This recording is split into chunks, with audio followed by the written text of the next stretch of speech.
Welcome to Shantala kitchen. ಈ ದಿನ ನಾವು ಬೀಟ್ರೂಟ್ ಪಲ್ಯ ಮಾಡೋಣ. ಬೀಟ್ರೂಟ್ ಪಲ್ಯಕ್ಕೆ ಸ್ವಲ್ಪ ಮಾವಿನಕಾಯಿನ ಉಪಯೋಗಿಸ್ಕೊಂಡು, ಮಾವಿನಕಾಯಿ ಹುಳಿ ಮತ್ತು ಬಿದ್ದರೆ ಬೀಟ್ರೂಟ್ ಪಲ್ಯ ಇನ್ನೂ ಟೇಸ್ಟಾಗಿರುತ್ತೆ. ಸ್ವೀಟು, ಉಪ್ಪು, ಖಾರ, ಹುಳಿ ಎಲ್ಲ ಇರುತ್ತೆ. ಮಾವಿನಕಾಯಿ ಮಿಕ್ಸ್ ಮಾಡಿ ಒಂದು ಬೀಟ್ರೂಟ್ ಪಲ್ಯನ ಮಾಡೋಣ. ಈಗ ಮೊದಲಿಗೆ ಒಂದು ಕುಕ್ಕರ್ಗೆ ಹಾಕಿ ಬೀಟ್ರೂಟ್ನ ಸಣ್ಣ ಕಟ್ ಮಾಡ್ಕೊಂಡಿದ್ದೀನಿ. ಇದನ್ನು ಕುಕ್ಕರ್ಗೆ ಹಾಕಿ ಒಂದೆರಡು ವಿಷಲ್ಲು ಕೂಗ್ಸೋಣ. ಬೀಟ್ರೂಟ್ನ ಬೇಯಿಸ್ಕೊಳ್ಳೋಣ. ಹಾಗೆ ಬೇಯಿಸೋಕ್ಕೋದ್ರೆ ಸ್ವಲ್ಪ ನಿಧಾನ ಆಗುತ್ತೆ. ಅದರಿಂದ ಸ್ವಲ್ಪ ಉಪ್ಪು ಹಾಕಿ ಬೀಟ್ರೂಟ್ನ ಒಂದೆರಡು ಕೂಗಿಸೋಣ. ನೋಡಿ, ಇದಕ್ಕೆ ಸ್ವಲ್ಪ ರುಚಿಗೆ ತಕ್ಕಷ್ಟು ಉಪ್ಪು ಹಾಕಿ ಸ್ವಲ್ಪ ನೀರು ಹಾಕಿ, ನೀರು ತುಂಬ ಜಾಸ್ತಿ ಬೇಡ, ಸ್ವಲ್ಪನೇ ಹಾಕೋಣ. ಈಗ ಇದನ್ನು 2 ವಿಷಲ್ಲು ಕೂಗಿಸ್ಕೊಳ್ಳೋಣ. ಈಗ ಒಲೆ ಆನ್ ಮಾಡಿ ಅದ್ರ ಮೇಲೆ ಒಂದು ಪಾತ್ರೆನ ಬಾಣಲಿನ ಇಟ್ಟಿದ್ದೀನಿ. ಈಗ ಅದಕ್ಕೆ 1-2 ಸ್ಪೂನ್ ಎಣ್ಣೆನ ಹಾಕೋಣ. ಎಣ್ಣೆ ಸ್ವಲ್ಪ ಬಿಸಿಯಾಗಲಿ. ಅದಕ್ಕೆ ಒಂದು ಅರ್ಧ ಸ್ಪೂನಷ್ಟು ಸಾಸಿವೆ ಹಾಕೋಣ. ನೋಡಿ, ಒಲೆ ಆನ್ ಮಾಡಿ ಅದಕ್ಕೆ ಎಣ್ಣೆ ಹಾಕಿ ಅದಕ್ಕೆ ಸ್ವಲ್ಪ ಸಾಸಿವೆ ಹಾಕಿದ್ದೀನಿ. ಸಾಸಿವೆ ಈಗ ಚಟಪಟ ಅಂತ ಸಿಡಿತಾ ಇದೆ. ಅದಕ್ಕೆ 1 ಸ್ಪೂನಷ್ಟು ಕಡಲೆಬೇಳೆನ ಹಾಕೋಣ. ಸ್ವಲ್ಪ 1 ಸ್ಪೂನಷ್ಟು ಉದ್ದಿನಬೇಳೆನ ಕೂಡ ಹಾಕೋಣ. ಅದು ಸ್ವಲ್ಪ ಫ್ರೈ ಆಗಲಿ. ಈಗ ಅದಕ್ಕೆ ಸ್ವಲ್ಪ ಕರಿಬೇವಿನ ಎಲೆಗಳನ್ನ ಹಾಕೋಣ. ಮತ್ತು ಸ್ವಲ್ಪ ಒಂದು ಈರುಳ್ಳಿನ ಕಟ್ ಮಾಡಿಟ್ಟಿದ್ದೆ, ಅದನ್ನು ಕೂಡ ಸೇರಿಸೋಣ. ಈಗ ಅದೆಲ್ಲ ಸ್ವಲ್ಪ ಫ್ರೈ ಆಗಲಿ. ಈಗ ಅದಕ್ಕೆ ಖಾರಕ್ಕೆ ಒಂದು ಹಸಿಮೆಣಸಿನಕಾಯಿ ಕಟ್ ಮಾಡಿಟ್ಟಿದ್ದೀನಿ, ಅದನ್ನು ಸೇರಿಸೋಣ. ಸ್ವಲ್ಪ ಇದು ಈರುಳ್ಳಿ ಬೆಂದು ಸ್ವಲ್ಪ ಕಲರು ಚೇಂಜ್ ಆಗಲಿ. ಅದಕ್ಕೆ ಚಿಟಿಕೆ ಉಪ್ಪು ಹಾಕಿದ್ರೆ ಈರುಳ್ಳಿ ಬೇಗ ಬೆಂದ್ಕೊಳ್ಳುತ್ತೆ. ಇದು ಸ್ವಲ್ಪ ಫ್ರೈ ಆಗಲಿ.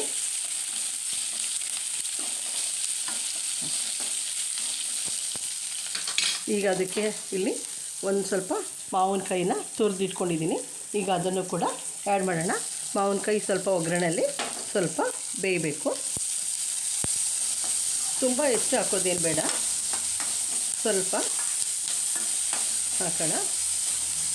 ನೋಡಿ, ಎಲ್ಲ ಈಗ ಒಗ್ಗರಣೆಯಲ್ಲಿ ಬಾಡ್ಕೊಳ್ತಾ ಇದೆ, ಬೇಯ್ತಾ ಇದೆ. ಆಲ್ರೆಡಿ ನಾವು ಬೀಟ್ರೂಟ್ನ ಬೇಯಿಸ್ಕೊಂಡಿರೋದ್ರಿಂದ ಇದೆಲ್ಲ ಫಸ್ಟು ಒಗ್ಗರಣೆಯಲ್ಲಿ ಬಾಡಿಕೊಂಡು ಆಮೇಲೆ ಬೀಟ್ರೂಟ್ನ ಆ್ಯಡ್ ಮಾಡೋಣ. ಬೀಟ್ರೂಟ್ನ ಕೆಲವರು ಹೆಚ್ಚು ಉಪಯೋಗಿಸ್ಕೊಳ್ಳೋದಿಲ್ಲ, ತೊಗೊಳ್ಳೋದಿಲ್ಲ. ಅದ್ರ ಬೆಲೆನೂ ಕೂಡ ಸಾಮಾನ್ಯ ಎಲ್ಲ ಜನತೆಗೂ ಎಟುಕಿಸುವಂಥ ಬೆಲೆನೇ ಆಗಿರುತ್ತೆ. ಕೆಲವೊಮ್ಮೆ ಅದು 10 ರೂಪಾಯಿ 20 ರೂಪಾಯಿ ಬಂದರೂ ಕೂಡ ಜನ ಅದನ್ನು ತೊಗೊಂಡು ಉಪಯೋಗಿಸಲ್ಲ. ಬೀಟ್ರೂಟ್ನ ತಿಂದರೆ ಅದರಲ್ಲಿ ಇರುವಂಥ ಒಳ್ಳೆಯ ಅಂಶಗಳು ದೇಹಕ್ಕೆ ಸೇರುತ್ತೆ, ರಕ್ತನೂ ಕೂಡ ವೃದ್ಧಿ ಆಗುತ್ತೆ. ಮತ್ತು ಅದರಲ್ಲಿರುವಂಥ ನಾರಿನ ಅಂಶದಿಂದ ಮಲಬದ್ಧತೆಯೂ ಕೂಡ ನಿವಾರಣೆ ಆಗುತ್ತೆ. ಆದರೂ ಕೂಡ ಅದನ್ನು ಕಟ್ ಮಾಡೋದಕ್ಕೆ ಸ್ವಲ್ಪ ಕಷ್ಟ, ನಿಧಾನ, ಮತ್ತು ಕಟ್ ಮಾಡ್ತಾಯಿದ್ರೆ ಕೈಗೆಲ್ಲ ಬಣ್ಣ ಆಗುತ್ತೆ ಅಂತ ಕೆಲವರು ಯೂಸ್ ಮಾಡೋದಿಲ್ಲ. ಟೈಮ್ ಇಲ್ಲ ಕಟ್ ಮಾಡೋಕ್ಕೆ ಅನ್ನೋ ಕಾರಣದಿಂದ ಕೆಲವೊಮ್ಮೆ 10 ರೂಪಾಯಿ 20 ರೂಪಾಯಿಗೂ ಕೂಡ ಬರುತ್ತೆ. ನಮ್ಮ ರೈತರು ಬೆಳೆಯೋದನ್ನು ನಾವು ಸರಿಯಾಗಿ ಉಪಯೋಗಿಸ್ಕೊಳ್ಳೋದಿಲ್ಲ. ಆಗ ಅದೇನು ಮಾಡ್ತಾರೆ, ಅದನ್ನು ಬೇರೆ ದೇಶಗಳಿಗೆ ಕಳಿಸ್ತಾರೆ. ಅದರಿಂದ ಆದಷ್ಟು ಎಷ್ಟು ಸಾಧ್ಯ ಆಗುತ್ತೋ ಅಷ್ಟು ತರಕಾರಿಗಳನ್ನು ಕೈಗೆಟುಕೋ ರೀತಿಯಲ್ಲಿ ಇದ್ದಾಗ ಅದನ್ನು ಹೆಚ್ಚು ತೊಗೊಂಡು ಹಾಗಾಗಿ ಉಪಯೋಗಿಸಿ. ಅದರಲ್ಲಿರುವಂಥ ಒಳ್ಳೆಯ ಅಂಶಗಳು ಕೂಡ ನಮಗೆ ಸಿಗುತ್ತೆ. ಈಗ ನೋಡಿ, ಎಲ್ಲ ಫ್ರೈ ಆಗಿದೆ. ಇದಕ್ಕೆ ಬೀಟ್ರೂಟ್ ಹಾಕೋಣ. ನೋಡಿ, ಬೀಟ್ರೂಟು ಕುಕ್ಕರ್ನಲ್ಲಿ ಬೇಯಿಸಿ ಅದನ್ನು ಈ ಥರ ಬಸ್ಕೊಂಡಿದ್ದೀನಿ. ಈಗ ಅದನ್ನು ಆ್ಯಡ್ ಮಾಡೋಣ. ಈಗ ಅದನ್ನು ಎಲ್ಲ ಹೊಂದ್ಕೊಳ್ಳೋ ರೀತಿ ಮಿಕ್ಸ್ ಮಾಡೋಣ. ಮಾವಿನಕಾಯಿ ಹಾಕಿರೋದ್ರಿಂದ ಅದರಲ್ಲಿರುವಂಥ ಹುಳಿ ಅಂಶ ಕೂಡ ಬೀಟ್ರೂಟ್ಗೆ ಸೇರಿಕೊಂಡು ಅದರ ಟೇಸ್ಟು ಕೂಡ ಚೆನ್ನಾಗಿರುತ್ತೆ. ಬೀಟ್ರೂಟ್ಲಿ ಸ್ವಲ್ಪ ಸಿಹಿ ಅಂಶ ಇರುತ್ತೆ.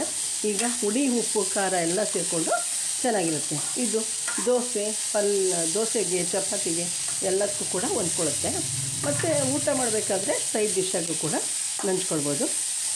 ಆಲ್ರೆಡಿ ಬೀಟ್ರೂಟು ಬೆಂದಿರೋದ್ರಿಂದ ಇದನ್ನು ಸ್ವಲ್ಪ ಎಲ್ಲ ಒಗ್ಗರಣೆ ಮಿಕ್ಸ್ ಆಗೋ ರೀತಿ ಈ ರೀತಿ ಹೊಂದಿಸಿದ್ರೆ ಸಾಕಾಗುತ್ತೆ. ನೋಡಿ, ಏನು ಚೆನ್ನಾಗಿ ಕಾಣಿಸ್ತಾ ಇದೆ.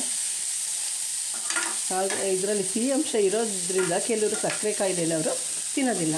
ಆದರೆ ಇದರಲ್ಲಿರುವಂಥ ಸಿಹಿ ಅಂಶ ನ್ಯಾಚುರಲ್ ಸಿಹಿ ಆಗಿರೋದ್ರಿಂದ ಎಲ್ಲರೂ ಕೂಡ ಇದನ್ನು ಉಪಯೋಗಿಸ್ಬೋದು.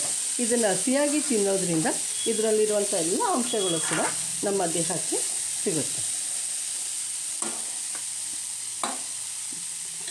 ಆಯಿತಾ? ನೋಡಿ, ಈಗ ಅದಕ್ಕೆ ಸ್ವಲ್ಪ ತೆಂಗಿನಕಾಯಿ ತುರಿ ಹಾಕೋಣ.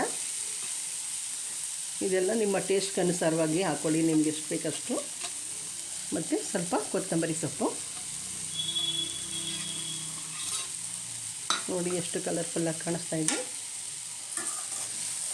ಈಗ ಎಲ್ಲನೂ ಮಿಕ್ಸ್ ಆಗೋ ರೀತಿ ಒಮ್ಮೆ ಕೈ ಆಡಿಸೋಣ. ಈಗ ಬೀಟ್ರೋಟ್ ಪಲ್ಯ ಮಾವಿನಕಾಯಿನ ಜೊತೆಗೆ ರೆಡಿಯಾಗಿದೆ. ಇದನ್ನು ದೋಸೆ ಜೊತೆ ಈಗ ಸರ್ವ್ ಮಾಡೋಣ.